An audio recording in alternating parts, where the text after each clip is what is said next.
Batu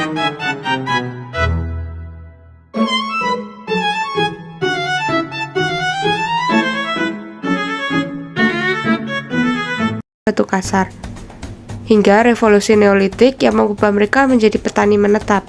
Dan puncaknya masa para ahli, masa perundagian, di mana batu digantikan logam, monumen didirikan, dan dasar peradaban kita mulai dibentuk. Mari kita selami jejak sejarah zaman batu hingga zaman logam di kepulauan kita. Zaman batu tua atau Paleolitikum. Di awal mula peradaban, hiduplah manusia purba di tengah hutan belantara Indonesia. Mereka hidup secara nomaden, dan alat-alat mereka masih kasar, tajam di satu sisi, dan digenggam erat. Itulah kapak perimbas, ditemukan di daerah Pacitan, Jawa Timur. Mereka juga menggunakan alat serpih kecil dari batu untuk memotong daging atau menguliti hewan buruan. Zaman Batu Tengah atau Mesolitikum. Mereka tidak lagi terus-menerus berpindah. Mereka mulai menemukan tempat berteduh yang lebih permanen, seperti gua pantai. Mereka mulai hidup semi-nomaden. Jejak menarik ditemukan di sepanjang pantai Sumatera Timur. Arkeolog menemukan bukti kecil dari tumpukan cangkang kerang dan siput, atau juga sampah dapur ribuan tahun lalu. Mereka juga mulai menghaluskan sedikit alat-alatnya menggunakan kapak genggam Sumatera dan alat dari tulang serta tanduk. Kreativitas mereka pun muncul, terlihat dari lukisan dinding gua di layang-layang Sumatera Selatan yang menunjukkan cap tangan dan hewan buruan. Zaman Batu Muda atau Neolitikum. Inilah titik balik terbesar dalam sejarah manusia purba, sebuah revolusi Neolitik. Manusia tidak lagi hanya mengambil dari alam.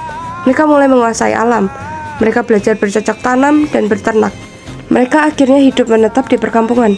Kualitas hidup mereka meningkat drastis. Alat-alat batu mereka kini diasah hingga licin dan halus serta simetris.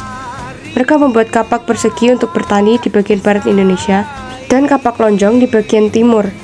Mereka membuat gerabah untuk menyimpan makanan, bahkan mulai membuat pakaian dari kulit kayu. Ini adalah masa ketika peradaban mulai benar-benar terbentuk. Zaman Batu Besar atau Megalitikum. Seiring berkembangnya pemukiman, sistem kepercayaan pun menguat. Di zaman Megalitikum, manusia mulai mendirikan bangunan-bangunan kolosal dari batu berukuran raksasa. Monumen yang berkaitan dengan pemujaan arwah nenek moyang dan kepercayaan animisme atau dinamisme. Mereka mendirikan menhir sebagai lambang arwah, menyusun dolmen untuk persembahan. Mereka juga membangun punden berundak dan menggunakan sarkofagus atau batu kubur.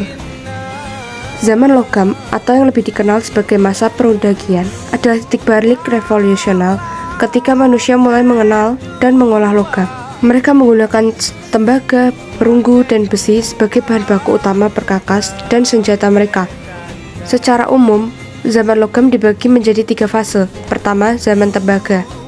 Namun, pada periode ini sangat minim ditemukan peninggalannya di Indonesia. Fase terpenting di Nusantara adalah zaman perunggu.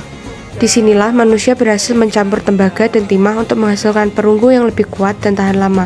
Dan terakhir adalah zaman besi, ketika manusia mulai mampu mengolah biji besi yang keras, menghasilkan perkakas dan senjata yang jauh lebih unggul.